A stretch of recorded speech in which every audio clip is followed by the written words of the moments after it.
A paz do Senhor, queridos, estamos aqui reunidos em mais um domingo para nós aprendermos do Senhor. E, antes de mais nada, vamos fazer uma oração. Senhor, meu Deus e meu Pai, obrigado, Senhor, pela salvação das nossas almas, obrigado por esse lugar que o Senhor separou, para nós estarmos louvando e agradecendo o Teu nome. Senhor, nós vamos nos debruçar hoje sobre as Sagradas Escrituras e pedimos a ajuda do Espírito Santo para que nós compreendamos e apliquemos na nossa vida tudo aquilo que a gente precisa, Pai. Nos ajuda, nos ensina para que nós sejamos sal e luz, que a Tua glória e o Teu poder se manifeste através das nossas vidas e nas nossas vidas também. Que o Teu amor transborde em nós e que a Tua glória seja conhecida através de nós, Pai. Obrigado por tudo que o Senhor tem feito e vai continuar fazendo. Em nome do Teu Filho amado Jesus Cristo, que vive e reina para sempre. Amém e graças a Deus. Queridos, o meu apelo sobre o tema Escola Bíblica Dominical é que você seja um aluno fiel. Eu tenho duas notícias para você. A primeira é que a gente nunca vai se formar. Tá? A Escola Bíblica Dominical é um ensino continuado. A gente vai estudar para sempre. Poxa, mas vão ser sempre as mesmas histórias, as mesmas coisas? Sim, sempre. Porque se você gosta de academia, você deve saber isso, deve compreender que toda vez que alguém vai se exercitar, exercita o braço todo dia, exercita a perna todo dia, e sempre repetindo até ganhar, criar o fortalecimento, até ter o fortalecimento. Com a nossa vida espiritual também você nunca vai ler o texto bíblico do mesmo jeito, porque a Bíblia é o único livro que quando você abre para ler, o autor senta do seu lado para te acompanhar. Então você nunca vai ver, você vai ter sempre um aprendizado novo, você vai sempre se aprofundar em alguma coisa que o Espírito Santo vai chamar a tua atenção. Então, é uma coisa continuada. Então, a gente nunca vai se formar. Mas a nossa festa de formatura vai ser eterna. Então, aproveite, se decline sobre a oportunidade que você tem, oportunidade que outras pessoas do mundo gostariam de ter e não tem, você está tendo. Tá? Uma outra coisa, um outro conceito que eu gostaria de passar sobre a Escola Bíblica Dominical é o estudo dirigido. A Bíblia, ela não tem a intenção de nos mostrar a teologia cananita, a teologia fenícia, não tem essa função. A Bíblia é um livro que leva a gente para o céu. Tá? E o estudo dirigido da Escola Bíblica Dominical vai nos ajudar a enxergar esses cenários e as situações com os olhos daqueles homens daquele tempo. Porque hoje é fácil, daqui a pouco a gente vai ver aqui o texto bíblico, a revista, hoje é fácil dizer, Deus ou Baal. Qualquer um vai, Deus, claro que Deus. Se você dizer para o ímpio, Deus ou o diabo? Deus, claro. Então, assim, mas será que é simples assim? Será que é só isso? Ou será que tem mais coisas nesse entorno aqui do texto? Será que já não tem uma coisa institucionalizada, uma coisa, um negócio culturalizado? Né? O que era, outra função da escola bíblica, o que era o tempo, a gente vai ver daqui a pouco, na história de Elias, o que era a seca naquele período. Quem era Baal? O que era considerado Baal? Outro cenário interessante, quem os ninivitas, na história de Jonas, por exemplo, quem que os ninivitas cultuavam?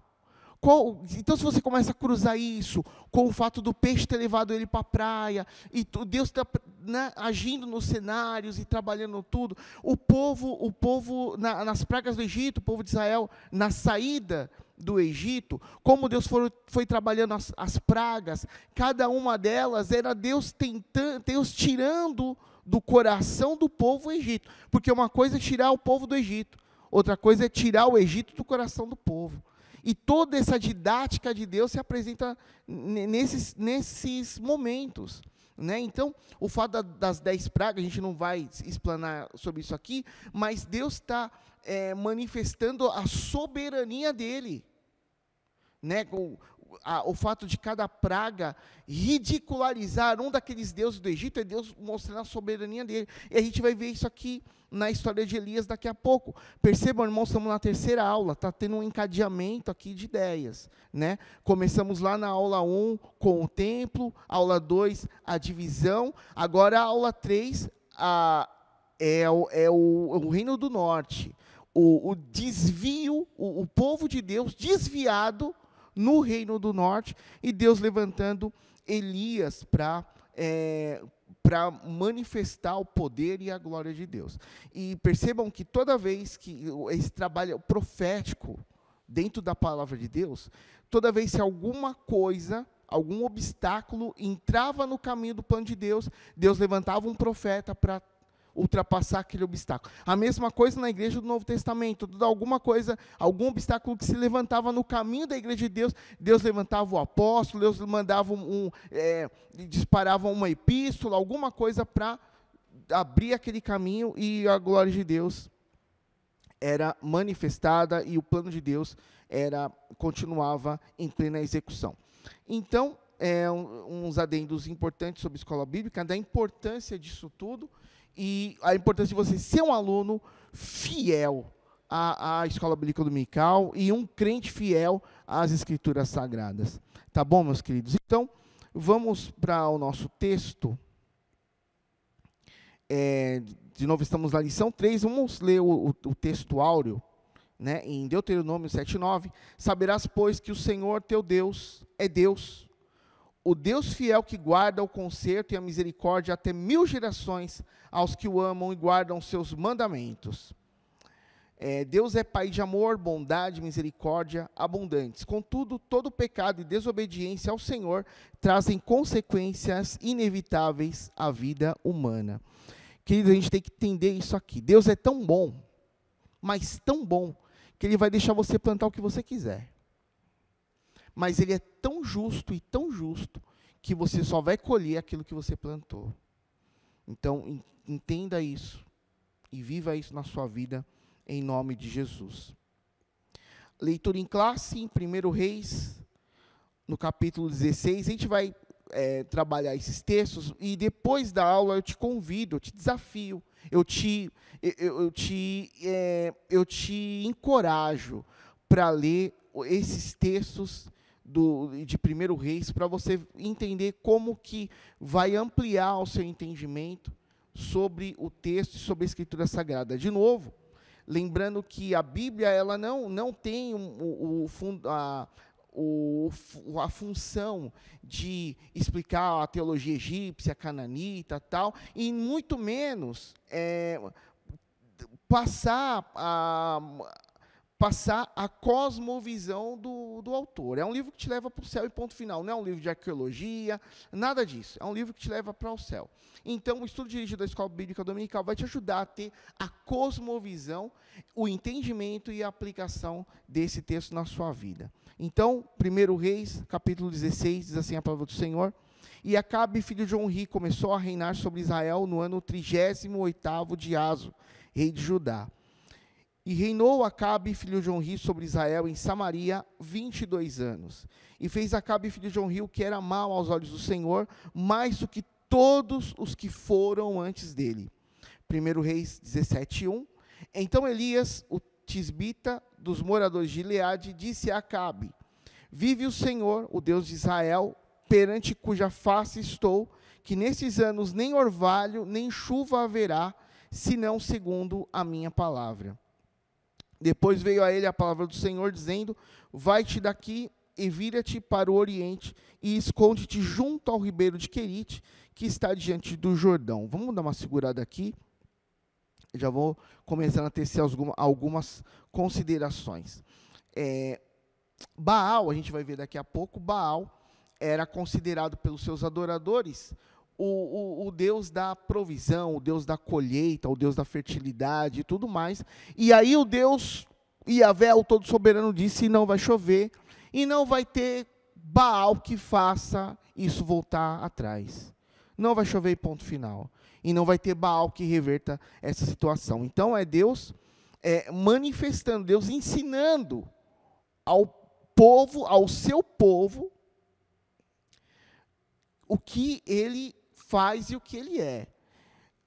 Irmãos, falando aqui de gente desviada, né? Desde a da aula 1 estamos falando aqui de desviado. E esse povo aqui, o reino do norte, cultuando Baal. Obviamente, o rei Acabe também estava desviado, teve uma incursão, um casamento sob jugo desigual com Jezabel. Aliás, aqui já pegando um gancho também, cuidado com jugo desigual, né? Cuidado com pecado, cuidado com jugo desigual, meus irmãos. Isso derrubou o homem mais sábio do mundo, isso derrubou o homem mais forte do mundo. Então, não subestima, né? Obedeça às orientações da palavra de Deus. Então, Baal, considerada por seus adoradores o deus da fertilidade, e Deus manda o profeta e diz, olha, não vai chover, ele é o deus da fertilidade, então tá bom, eu quero ver ele fazer chover. É isso, eu quero ver ele fazer chover. E, de novo, a ideia era destronar, desonrar Baal, apontando para quem é o verdadeiro Deus. De novo, estamos falando aqui de gente desviada. Jesus está voltando e o meu conselho é volte para o Senhor. Volte para o Senhor. Hoje a gente está numa moda, assim como tem o leite sem lactose, o café descafeinado, né? Estamos atravessando um momento de pessoas que querem viver um cristianismo sem Cristo, um cristianismo sem Evangelho. Então, e ainda tem ainda esse negócio ficou meio normal assim no nosso meio. Não, eu não sou desviado, eu sou um desigrejado. A minha pergunta é, irmãos, lá do céu, Deus enxerga 3 povos. Deus enxerga o povo judeu, que ele tem uma aliança eterna com esse pessoal, a sua igreja, que ele também tem uma aliança eterna, e os ímpios. Não me responda, eu quero que você reflita. Aonde entra o desigrejado nesse grupo? Deus veio do céu, os judeus, a igreja e os ímpios. Aonde entra os desigrejados?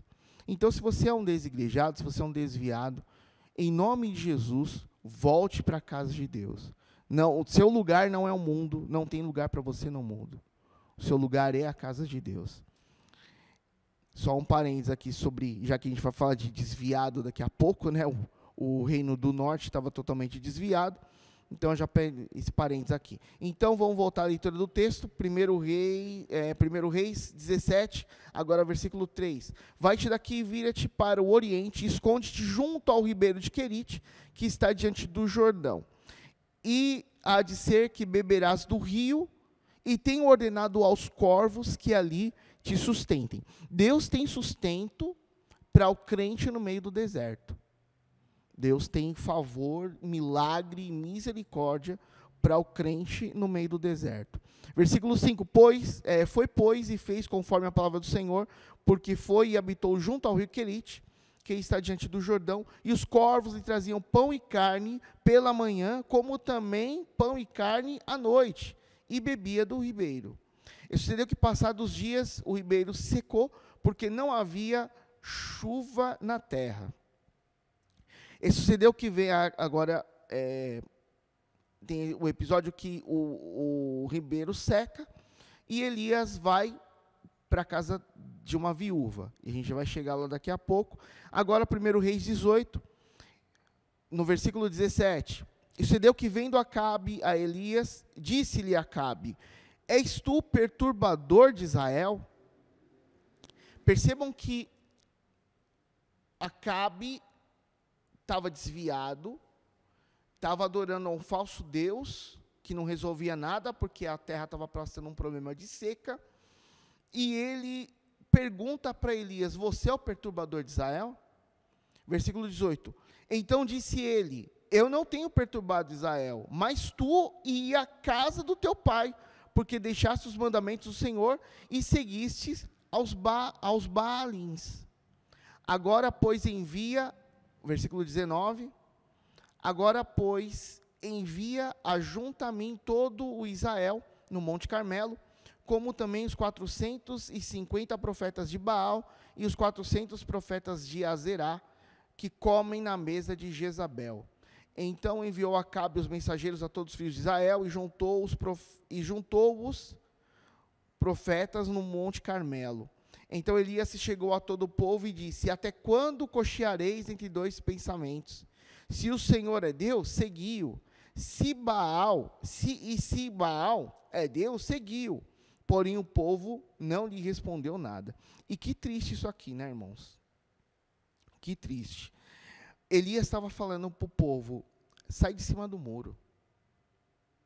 Porque o muro também é do diabo. Ficar em cima do muro também é do diabo. Falou, se Baal é Deus, serve a Baal. Se Deus é Deus, vamos servir a Deus, mas sai de cima do muro. Sai de cima do muro. E o pior, o povo não respondeu nada, quer dizer, eles ainda estavam incrédulos nos seus próprios corações. A gente não vai chegar até lá,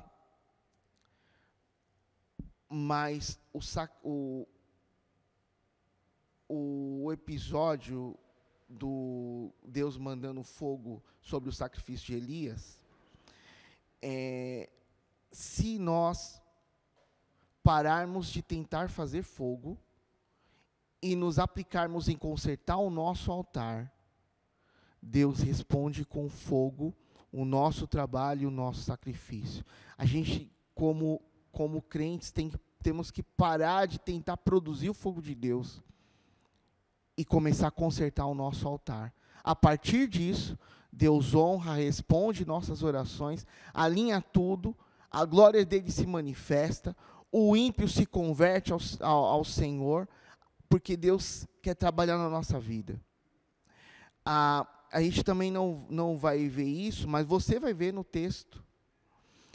Quando o filho da viúva é ressuscitado, a viúva diz assim para Elias: hoje eu sei que você é um homem de Deus e que a palavra de Deus é verdade na sua boca. No mundo cheio de perguntas, onde tudo é questionável, onde tudo é plural, onde tudo depende, onde tudo é relativo, as pessoas procuram pessoas que são respostas de Deus, e que a palavra de Deus é verdade na vida dessas pessoas. Seja um profeta na vida de alguém. Vamos ler a introdução. Acabe foi um dos mais perversos reis de Israel. Durante seu reinado, ele permitiu que seus terríveis pecados desviassem completamente dos mandamentos sagrados e do temor a Deus. Além da desobediência já instalada em seu coração, casou-se com a ímpia Jezabel. Irmãos, cuidado com o jugo desigual. Irmão querendo se engraçar com a ímpia, irmã querendo se engraçar com o ímpio, isso não dá certo. Jugo desigual não dá certo. Em linhas gerais, nada já é muito fácil na nossa vida. E quando você começa a querer se associar em casamento, em negócio, isso vale para tudo. Jugo desigual não dá certo, meus irmãos, não dá certo. Além da desobediência já instalada em seu coração, casou-se com a ímpia Jezabel, que o conduziu aos caminhos de morte.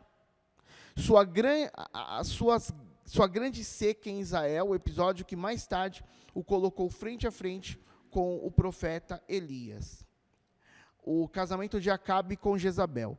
Consequências de escolhas, Acabe induziu o povo a se aprofundar no pecado da idolatria, de maneira bem mais intensa que os reis que o antecederam. Idolatria Deus, meu irmão, a gente tem que entender isso. Deus não divide a glória dele com ninguém.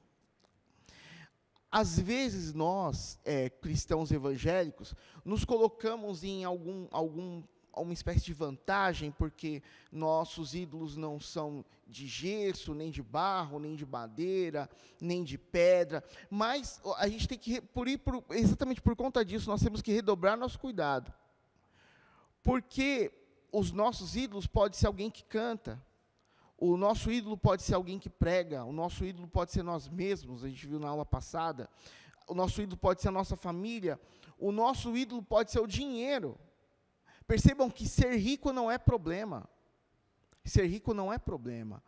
O amor ao dinheiro é o problema. E o complicador é quando a pessoa não tem dinheiro e ama o dinheiro. Então, ela cria um duplo problema. Né? Ela não tem dinheiro e ama o dinheiro. Então, meus irmãos, cuidado. Qualquer coisa que se coloca no lugar de Deus no nosso coração, que deve ser o primeiro lugar. Então, qualquer coisa que toma o primeiro lugar no nosso coração, que deveria ser de Deus, isso é idolatria. Qualquer coisa que toma o lugar de Deus no nosso coração, isso é idolatria. Acabe induzir o povo a se aprofundar no pecado da idolatria de maneira bem mais intensa que os reis que o antecederam. Além disso, cometeu um crasso erro de se casar com uma princesa do reino de Sidom, chamada Jezabel. Essa mulher era devota de Baal e Azerá, 2 deuses adorados pelas nações vizinhas de Israel. Essa princesa dos sidônios incitou tanto a maldade em Acabe, que ele chegou ao ponto de se vender para fazer o que era mal aos olhos do Senhor. Item 2, a princesa perversa. Dentre tantas perversidades, Jezabel destruiu os profetas do Senhor, ela mandava matar, e até que um rapaz do palácio protegia e salvaguardava esses irmãos. Ameaçou a vida de Elias, ordenou injustamente a morte de Nabote, para satisfazer a ganância de seu marido, e ainda praticou prostituição e feitiçaria. O trágico fim de Jezabel foi profetizado por Elias. O homem de Deus disse que ela não seria sepultada, mas que os cães a devorariam por sua maldade e abominação. Contrariaram a justiça divina. Deus é misericordioso, mas julga com rigor aqueles que insistem em permanecer na prática do mal. Item 2, Elias prevê a grande seca. De novo, não podemos nos esquecer da questão da teologia fenícia. Baal, na ideia deles, na cosmovisão deles, desses desviados aqui, era o Deus da fertilidade, o Deus da chuva, do trovão, enfim, ele que mandava em tudo, e Deus, o Deus Todo-Poderoso, falou, não, então, vamos mostrar quem é quem. Então, de novo, item 2, Elias prevê a grande seca, a intervenção divina. Em razão de sua idolatria e atrocidades, Acabe é considerado o pior rei de todo Israel. Por causa de seus atos perversos e pecaminosos, o profeta Elias, em obediência a Deus, confrontou esse rei e lhe deu a sentença de que não mais haveria chuva, a não ser pela palavra do profeta dada por Deus. Com a seca veio a fome, porém nem mesmo diante de tal situação Acabe se arrependeu dos seus pecados diante de Deus. Acabe, ele já estava sofrendo de um mal chamado iniquidade. Ele era, daqui a pouco a gente vai ver aqui esse termo, ele era um pecador contumaz. Hoje, pela graça do Senhor, quando nós incorremos em algum pecado, numa desventura, nós somos imediatamente alertados pelo Espírito Santo, nós sentimos tristeza, sentimos amargura, sentimos arrependimento, nos colocamos colocamos a nossa vida diante de Deus, e pela graça e infinita misericórdia, nós alcançamos a misericórdia e o favor do Senhor novamente. Né? Isso é o produto do sacrifício na cruz do Calvário, produto do sacrifício de Cristo na cruz do Calvário. Porém, quando acontece a iniquidade, a pessoa se torna um pecador contumaz, ela não sente mais nada, não sente arrependimento, não sente tristeza, não sente nada, para ela é normal. Na cabeça dela, no conceito dela, ela está com a espiritualidade morta, doentia. E ela não sente nada. Não sente nada. E esse era o problema de Acabe. Com a seca veio a fome, porém nem mesmo diante de tal situação Acabe se arrependeu dos seus pecados diante de Deus. Item 2, o preço da obediência a Deus. Percebam que hoje, irmãos, nós somos tentados a pensar que obediência a Deus nos traz fama, nos traz sucesso, nos traz aplausos, nos traz tapinhas nas costas. Que nós nos coloquemos na presença de Deus e nós embasemos a nossa vida na palavra de Deus. Porque sucesso na palavra de Deus é cruz. Sucesso é cova de leões. Sucesso é fornalha. Então, a gente tem que, com a ajuda do Espírito Santo, começar a discernir essas coisas. Item 2, o preço da obediência a Deus. O episódio da seca em Israel demonstra que todo homem e mulher de Deus precisam ter fé e coragem para enfrentar os resultados da sua obediência ao Senhor. No caso de Elias, ele teve de enfrentar dificuldades como a falta de água, alimento e, mais tarde, fugir de Acabe e Jezabel, que os ameaçaram de morte. Entretanto, apesar das dificuldades pelas quais passou, o profeta, a bondade e o cuidado de Deus o encaminharam, pois foi alimentado por corvos com pão e carne 2 vezes ao dia, e quando a água do rio Querite secou, o Senhor mais uma vez o sustentou usando a viúva de Sarepta. E percebam que quando Elias, o texto não vai mencionar, mas você vai ler na sua casa, quando Elias é encaminhado até a viúva, é desafiador por vários motivos. Como que um homem, um profeta de Deus, vai ser sustentado por uma viúva? Alguém que, teoricamente, tinha menos recurso que ele. Às vezes a gente quer o fogo, quer o fogo no altar, como aconteceu com Elias, quer o milagre. Quando o menino ressuscitou, Elias estava com um milagre inédito na mão. A gente quer ver essas maravilhas. Mas a construção disso? A gente daria o nosso único alimento, ao invés de servir o nosso filho, nós serviríamos a um estranho, por exemplo?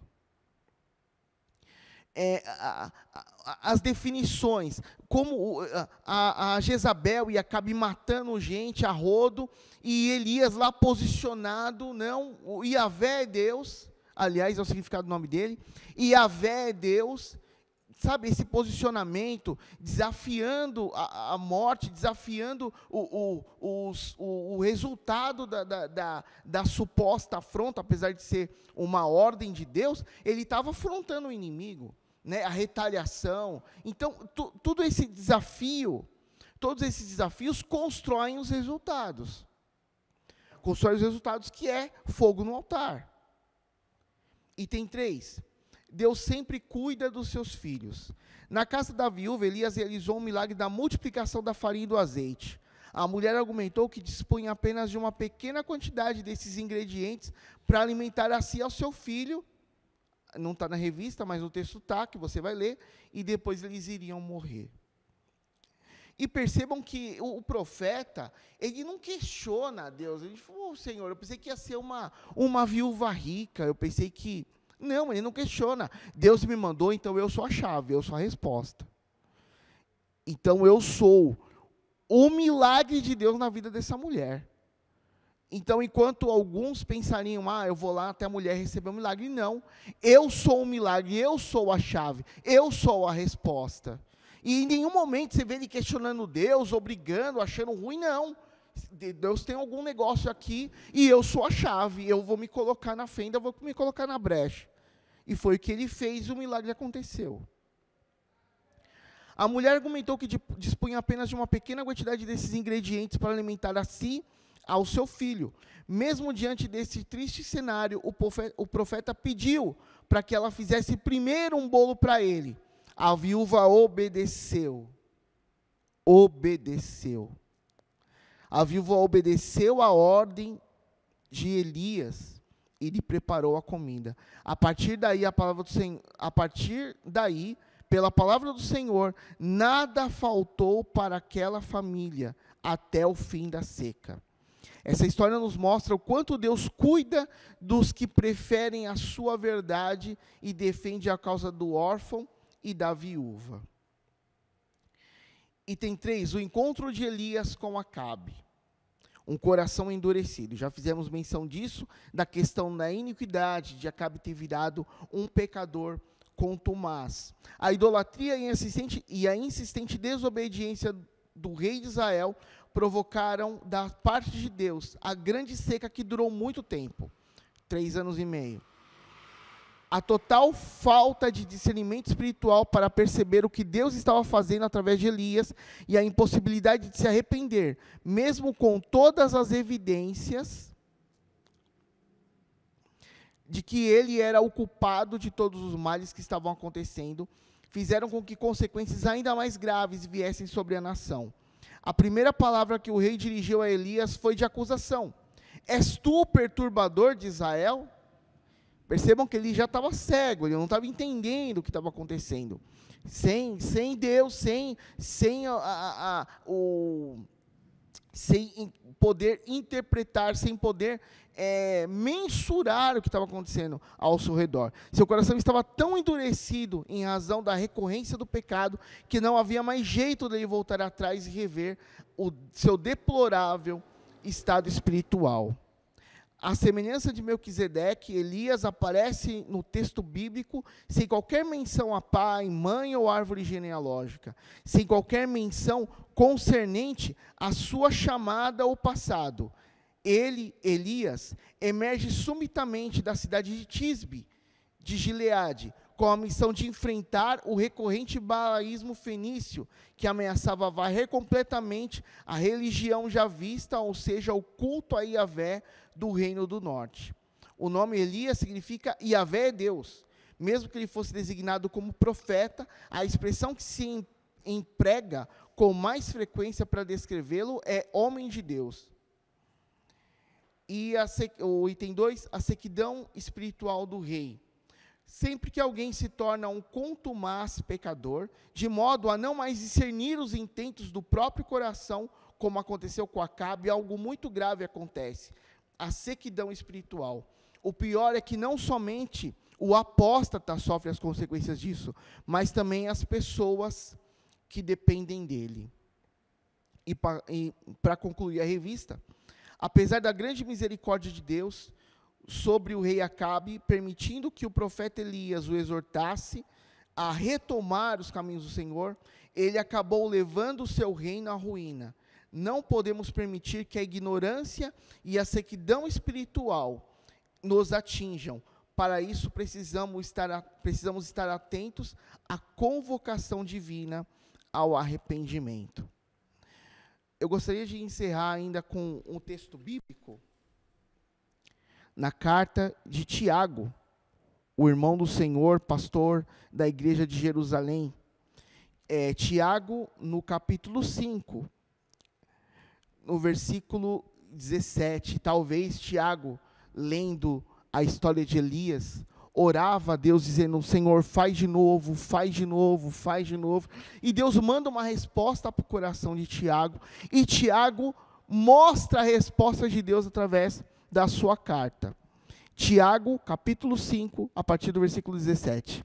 Elias era homem semelhante a nós, com medos, com desafios, com fome, com tristeza, sendo resignado: não, preciso obedecer à vontade de Deus, eu preciso levar a missão de Deus até o fim. Elias era um homem semelhante a nós, sujeitos aos mesmos sentimentos, e orou com fervor para que não chovesse sobre a terra, e por 3 anos e 6 meses não choveu. Depois orou de novo, e então o céu deu chuva, e a terra produziu os seus frutos.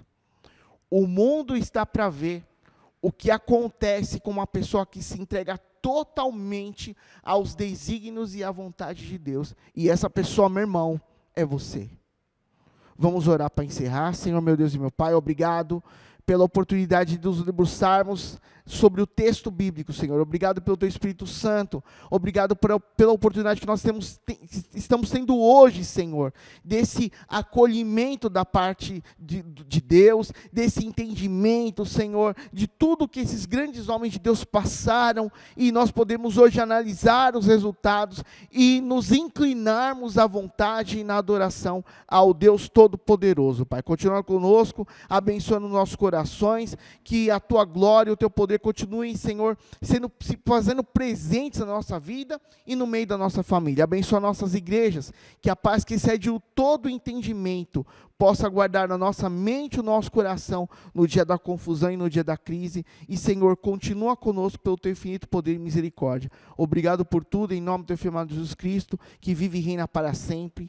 Amém. Continua conosco, estamos numa série fantástica e você não pode perder. Deus abençoe, meus irmãos.